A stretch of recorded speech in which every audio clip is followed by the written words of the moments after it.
Hola a todos, gracias por visualizar el Congreso y este tema que vamos a tratar el día de hoy.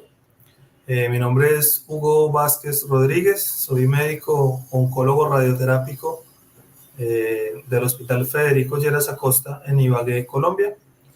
Y hoy me corresponde hablar sobre SBRT en cáncer de próstata. Nuestra charla se va a basar en revisar los aspectos claves de la SBRT en el cáncer de próstata a través de un caso clínico típico y así poder al final de la charla reconocer las indicaciones de la SBRT en cáncer de próstata, abordar las diferencias entre los esquemas de ultra y hiperfraccionamiento y los fraccionamientos más prolongados o estándar, revisar los principales ensayos clínicos, estudios retrospectivos y guías de práctica, comprender las consideraciones prácticas básicas, digamos, de la planificación del tratamiento. Entonces empezamos con nuestro caso clínico. Se trata de un hombre de 50 años quien va a la consulta primaria por síntomas urinarios, básicamente por disuria, y lo derivan a urología. Se encuentra que tiene un PSA elevado que había ido aumentando progresivamente en los últimos 3 años. Hace 2 años tenía un PSA de 3.02, hace un año 3.46 y el último era de 4.02. Es un paciente con un performance status muy bueno, una escala ECOG 0, un Karnofsky de 100 y unos síntomas moderados con un IPSS de 8 puntos. Como antecedentes patológicos tiene una trombosis venosa profunda, una hipertrofia prostática benigna, microhematuria con tomografía de abdomen y pelvis negativa, una disuria, disfunción eréctil intermitente y artritis. Antecedentes quirúrgicos, una amniorrafia inguinal derecha y una colecistectomía. En cuanto a toxicológicos, no fuma, no consume alcohol, no utiliza drogas ilícitas. Medicamentos, consume apixaban y tamsulosina. Y en cuanto a antecedentes familiares, tenemos que el padre, los tíos paternos, el abuelo materno y los tíos maternos tuvieron cáncer de próstata. Al examen físico encontramos una próstata aumentada de tamaño, sin nódulos palpables, sin evidencia de extensión extraprostática o afectación de vesículas seminales, y no encontramos progresión ósea. Así entonces se realiza una biopsia transrectal que informa un adenocarcinoma prostático Gleason 3+3 en 3 de los 12 cilindros explorados en la biopsia, a nivel del vértice, a nivel del lóbulo medio y lateral derecho. Hubo compromiso hasta del 60% en un cilindro y esto lo ubica en el grupo de riesgo 1.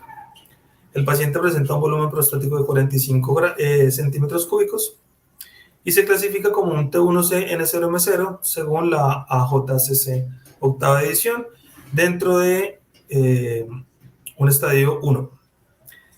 Es un cáncer de próstata de bajo riesgo según NCCN y con una esperanza de vida de 30 años. Ahora vamos a ver las opciones de tratamiento para este caso, que todas podrían ser válidas.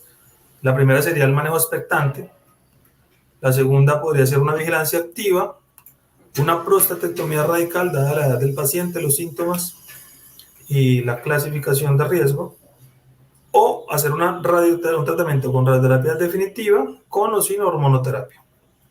Dentro de este tratamiento se podrían utilizar varios tipos de fraccionamiento. Uno podría ser el fraccionamiento convencional, el hipofraccionamiento, el ultra hipofraccionamiento, que es el que manejamos cuando tratamos con SBRT, braquiterapia o radioterapia externa más braquiterapia. Ahora hablamos de la justificación para el uso de la SBRT. Entonces la SBRT se usa en tejidos en donde la relación alfa-beta es baja, de 1.5 a 1.8, según el CHIP Trial y Peris and Bradis como referencia. ¿Por qué esto es importante? Porque si el alfa-beta del tejido normal, que es el que nos limita la dosis, es menor que el del tumor, entonces una dosis mayor por fracción afectará preferentemente al tumor en comparación con el tejido normal. La tercera justificación, es que hay una mayor comodidad para el paciente realizando un tratamiento con SBRT Y hay una mayor inclusión para poblaciones de pacientes diversas, y sobre todo los que viven en sitios alejados del centro donde se van a tratar, las poblaciones rurales, las personas de bajos recursos económicos, etcétera, quienes no tienen la posibilidad de estar asistiendo a centros de radioterapia durante 39 sesiones o 25 sesiones. Esto nos ahorra muchos costos para este tipo de pacientes al disminuir la cantidad de sesiones por tratamiento. Y uno que pues, es muy importante es que la SBRT es mucho más rentable que otros esquemas de fraccionamiento de radioterapia externa. ¿Cuáles son las indicaciones para la SBRT en el cáncer de próstata? Según NCCN 2021, para cáncer de próstata de riesgo muy bajo, riesgo intermedio favorable, intermedio desfavorable, riesgo alto, muy alto e incluso enfermedad metastásica de volúmenes bajos. Según ASCO y la Asociación Americana de Urología, las guías del 2021, para enfermedades de riesgo bajo e intermedio, y una recomendación desde la pandemia de COVID-19 en el 2020 es que se prefiere la SBRT de 5 a 7 fracciones para el cáncer de próstata localizado que requiera tratamiento. Ahora vamos a revisar algunos de los ensayos más relevantes, digamos, en cuanto a este tema. Uno es el HIPO-RT-PC, que fue un ensayo aleatorizado de fase 3 que incluyó 12 centros en Suecia y Dinamarca, incluyó hombres de 75 años, de hasta 75 años, con cáncer de próstata de riesgo intermedio alto. Un total de 1.200 pacientes, 89% de estos eran cánceres de próstata de riesgo intermedio con una media de seguimiento de 5 años.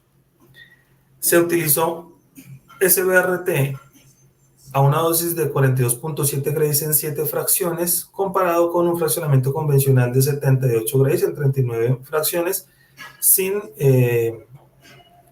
tratamiento hormonal. Los resultados oncológicos arrojaron que no hubo diferencias entre la SBRT y el fraccionamiento convencional, es decir, que la SBRT no fue inferior a la dosis de 78 Grays en 39 fracciones. La supervivencia libre de enfermedad a los 5 años fue el 84% en ambos grupos, con una P muy significativa. No hubo diferencias en la toxicidad gastrointestinal, genitourinaria o sexual, excepto por un aumento de la toxicidad urinaria al primer año para la SBRT, que fue del 6% frente al 2% comparado con el fraccionamiento estándar. Los resultados informados por los pacientes en la escala PCSC indicaron que hubo un mayor porcentaje de síntomas urinarios e intestinales agudos con la SBRT, pero sin diferencia entre los síntomas crónicos, exceptuando la toxicidad urinaria al primer año, que también fue un poco peor con la SBRT. Aquí vemos la sobrevida libre de enfermedad fue prácticamente la misma, no hay ninguna diferencia. En cuanto a la toxicidad genitourinaria, vemos lo que comentábamos, hay un aumento muy pequeño respecto a los síntomas agudos, comparando la SBRT en el ultra hipofraccionamiento con el fraccionamiento convencional, pero luego, después de los 3 a 6 meses, se igualan, así que no hay una diferencia muy significativa. En cuanto a la toxicidad gastrointestinal, vemos que hay un aumento en la primera parte en cuanto a los síntomas agudos de la SBRT comparado con la convencional, pero después de 3 a 6 meses, otra vez estos efectos son iguales para las dos técnicas. Y estos serían los síntomas, la severidad de los síntomas informada por cada uno de los pacientes, en donde no vemos que haya mucha diferencia. Otro ensayo es el PACE-B, que es un ensayo aleatorizado que está en curso. Es un ensayo de fase 3 en 37 centros en Reino Unido, Irlanda y Canadá. Incluye cáncer de próstata de riesgo intermedio bajo y riesgo favorable. Incluye 874 pacientes, 85% tenían un Gleason score de 3 más 4 y una medida de seguimiento de 12 semanas. Este ensayo pretende comparar la SBRT a una dosis de 36.25 Grays en 5 fracciones con un refuerzo concomitante a 40 grays, frente a la radioterapia externa convencional, fraccionada o moderadamente hipofraccionada, con dos esquemas, uno que es el de 78 grays en 39 fracciones, estándar, y otro esquema de 62 grays en 20 fracciones, que es un hipofraccionamiento moderado. Todos los esquemas sin hormonoterapia. A diferencia del estudio hipo-RTPC, no hay una diferencia en la toxicidad con SBRT, incluidos los resultados informados por los mismos pacientes. El tiempo de toxicidad gastrointestinal y genitourinario se difirió en el tiempo y ocurrió más tempranamente durante el tratamiento, pero también se resolvió más rápido en los pacientes que realizaron SBRT. Y el punto, pues, en contra, digamos, es que los resultados finales todavía no están disponibles, es un estudio que todavía está en curso. Aquí vemos los pacientes con efectos adversos geniturinarios, vesicales, donde vemos claramente que hay un aumento de los síntomas agudos, aparecen más precozmente en los pacientes que realizaron SBRT, pero también se mejoran esos síntomas mucho más rápido que con la radioterapia externa. De la misma forma, vemos los gastrointestinales. Ahora vamos a hablar de dos ensayos en curso. Uno es el NRG GU005. Es una colaboración entre países de América y Europa, Estados Unidos, Canadá e Irlanda, en el cual se evalúa la radioterapia corporal estereotáctica o SBRT frente a la radioterapia intensidad modulada o IMRT en el tratamiento de pacientes con cáncer de próstata en estadios 2A y 2B. Y el otro estudio, que es el estudio HIT, también evalúa la radioterapia, pero esta vez hipofraccionada a través de terapia extendida versus la terapia acelerada o SBRT para el cáncer de próstata.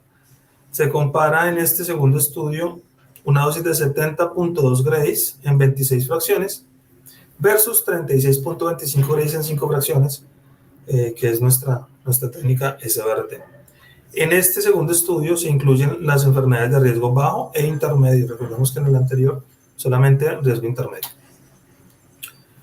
Ahora volvemos a nuestro caso, el caso de nuestro paciente del inicio. Para este paciente se discutieron las opciones de tratamiento para el adenocarcinoma de próstata de bajo riesgo, incluida la vigilancia activa, que es el estándar de tratamiento o el tratamiento preferido en este tipo de pacientes. Se discutió la prostatectomía radical y la radioterapia. Además, se consideró realizar cariotipo debido a los antecedentes familiares positivos, pero el paciente no estuvo de acuerdo, así que no se realizó. El paciente finalmente decidió tratamiento con radioterapia definitiva porque le preocupaba la progresión del cáncer dada su edad y los antecedentes familiares y no quería someterse a una prostatectomía radical y pasar por los síntomas de incontinencia y todos estos otros síntomas en el postoperatorio. Analizando este caso, encontramos que lo más conveniente era la utilización de SBRT. ¿Cuáles son las técnicas de tratamiento para esta técnica? Entonces, podemos utilizar un equipo isocéntrico, un acelerador lineal isocéntrico versus uno no isocéntrico como un CyberKnife.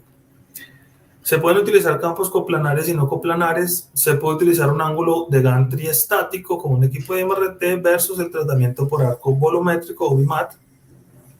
Siempre habrá que hacer una guía de imágenes, realizar imágenes de kilovoltaje con marcadores fiduciales o tomografía de ascónico. Ahora pasamos a la delimitación y colocación del espaciador rectal de este paciente. Entonces, se colocaron 6 marcadores fiduciales de oro y un espaciador rectal bajo guía ecográfica. Esto se justifica porque se necesitan al menos 3 marcadores fiduciales para poder hacer un buen seguimiento. Se pueden colocar 4 o más en caso de que haya, pues como para evitar o cubrir la posibilidad de que haya un desplazamiento o alguna colocación defectuosa por fuera de la próstata, que también puede suceder. Estos marcadores deben estar en diferentes planos para permitir un ajuste de la traslación y la rotación del paciente. Se realizó en nuestro caso, una resonancia magnética nuclear multiparamétrica de próstata el mismo día que se realizó la tomografía de simulación. Y estos exámenes fueron realizados, estas imágenes fueron realizadas una semana después de la colocación de los fiduciales y el espaciador rectal. Aquí es importante mencionar un ensayo aleatorizado de fase 3 del 2017, que es el IJROVP, el cual incluyó 222 pacientes aleatorizados en relación 2:1 respecto a pacientes control versus a los que se les colocó espaciador rectal, y recibieron una dosis de 79.2 grays en 44 fracciones. En estos pacientes la toxicidad rectal a los 3 años, grado 1 fue de 9.2% frente a solo 2%, y de grado 2, 5.7% frente a 0%, favoreciendo el espaciador rectal de hidrogel. La calidad de vida fue muy superior en el grupo de pacientes que utilizó o recibió la colocación del espaciador rectal. Ahora en esta imagen lo que vemos es la colocación de los fiduciales, este procedimiento guiado por ecográfica con agujas topográficamente ubicadas, en donde se colocan los fiduciales. En este caso en la ecografía vemos 2 fiduciales, y en las imágenes obtenidas de un CyberKnife con imágenes de kilovoltaje podemos ver en blanco los puntos blancos, los fiduciales claramente, para hacer un buen seguimiento de la ubicación de la próstata. Y aquí vemos cómo se realiza la inserción o la colocación del espaciador con hidrogel. En la primera imagen vemos la inserción del ecógrafo, nuestro transductor, y luego la aplicación del espaciador con una aguja 18 en el espacio recto vesical. Luego vemos la imagen ecográfica con la densidad diferente del espaciador, y vemos efectivamente cómo el recto se separa de la próstata.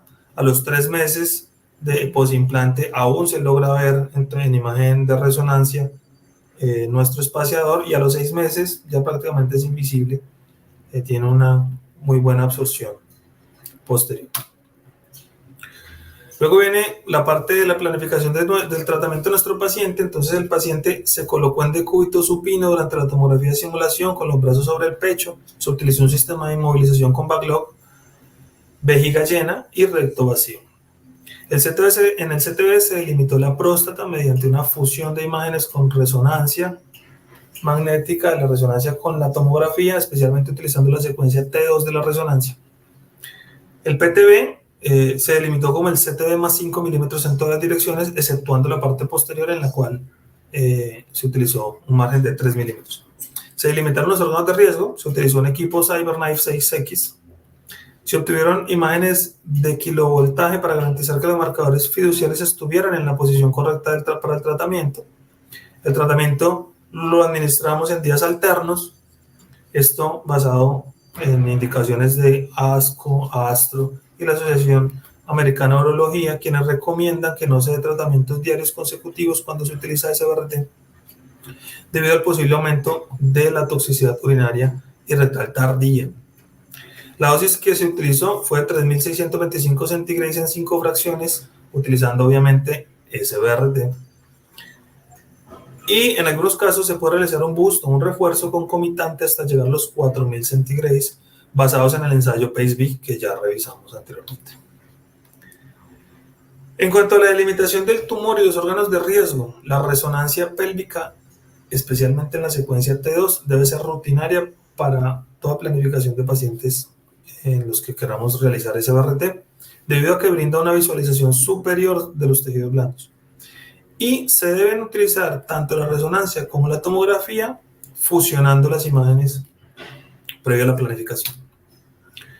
Aquí vemos el DBH del tratamiento que se le aplicó al paciente.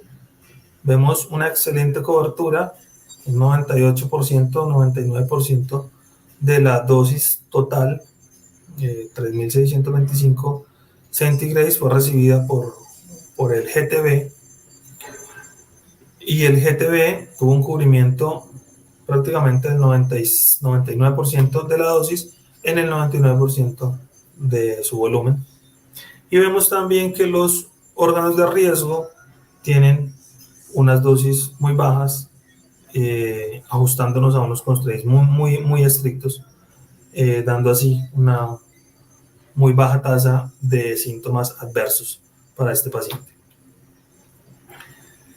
En conclusión, podemos ver que la SBRT es una excelente modalidad de tratamiento para el cáncer de próstata localizado, respaldado por las pautas propuestas por ASTRO, ASCO, la Asociación Americana de Urología, y también NCCN.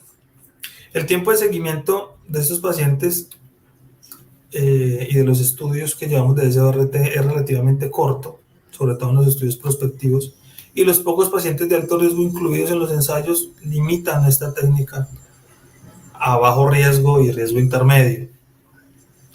Si bien los resultados parecen ser comparables con otras técnicas de radioterapia externa, los efectos secundarios ocurren más precozmente en los pacientes que realizan SBRT, pero también duran menos tiempo, es decir, se resuelven antes. Esto es un punto a favor.